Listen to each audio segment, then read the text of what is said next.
At least 7 people have been killed after blasts hit 2 buses in western Kabul on Saturday, according to police. The explosions took place in a neighbourhood dominated by the minority Hazara community. Similar attacks on buses there earlier this month killed 12 civilians. Kabul's police spokesman Basir Mujahid added that the explosions had wounded at least half a dozen people. Violence has been rising in Afghanistan as foreign forces withdraw from the country by September 11th. Efforts to broker a peace settlement between the Afghan government and insurgent Taliban have also slowed. It was not immediately clear who was behind Saturday's attacks. The Hazara community has also been the target of a number of attacks from the Islamic State militant group. In May, an unclaimed attack on a school in the area left around 80 dead, most of whom were schoolgirls.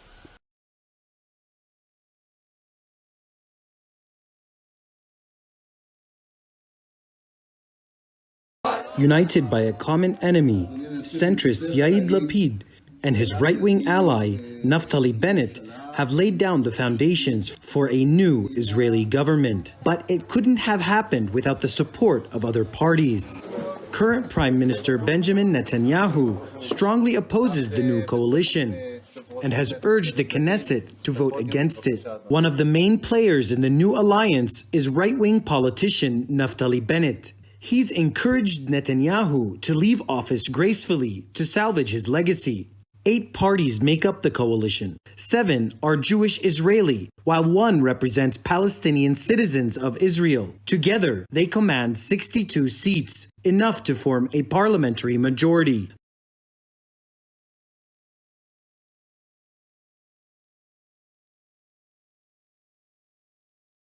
The protest started peacefully, with demonstrators chanting pro-democracy songs. There was heavy police presence, some officers even moving alongside the small crowd, until the first cordon was breached. Then the security forces lobbed rounds of tear gas at the protesters. The crowd, including dozens of journalists, had to run to find safety. Police then fired gunshots into the air. Gbenga Komolafe, who participated in the first June 12 movement 28 years ago, says the ideals they fought for have been destroyed by the political class. That's why they're back on the streets.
So this investigation has been going on for a number of years, more than 5 years, could even be 10.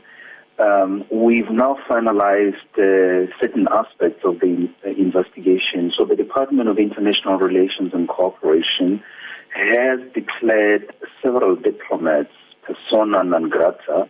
This follows this extensive investigation into their flouting of diplomatic privileges. And this relates to engaging in illicit trade in duty-free alcohol. As you know, diplomatic relations between countries are governed under the Vienna Convention of 1961. That convention does empower host countries like South Africa to take action should diplomats accredited to South Africa be found guilty of abusing these diplomatic privileges.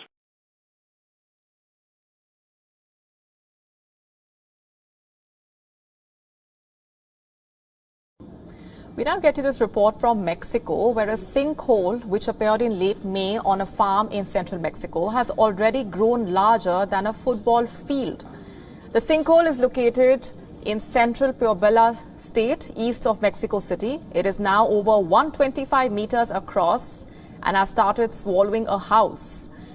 The Mexican government has sent in soldiers to keep people away from the edge of the hole, which is about 15 meters deep. Some residents believe the sinkhole is the result of excessive groundwater extraction by factories or a water bottling plant in the area.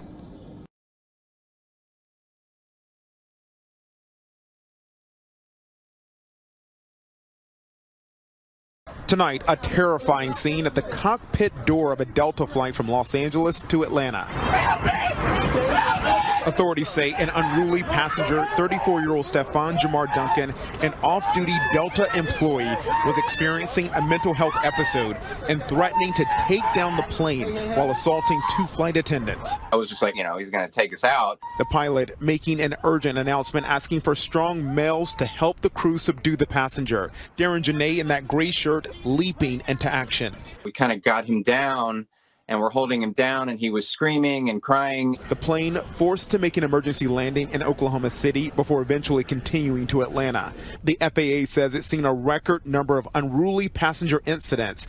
Out of the 2,900 reports since January 1st, 2,200 refusing to comply with the mask mandate. And just last week, a Delta flight from LA to Nashville made an emergency stop after a passenger also tried to get into the cockpit. That man eventually restrained with zip ties.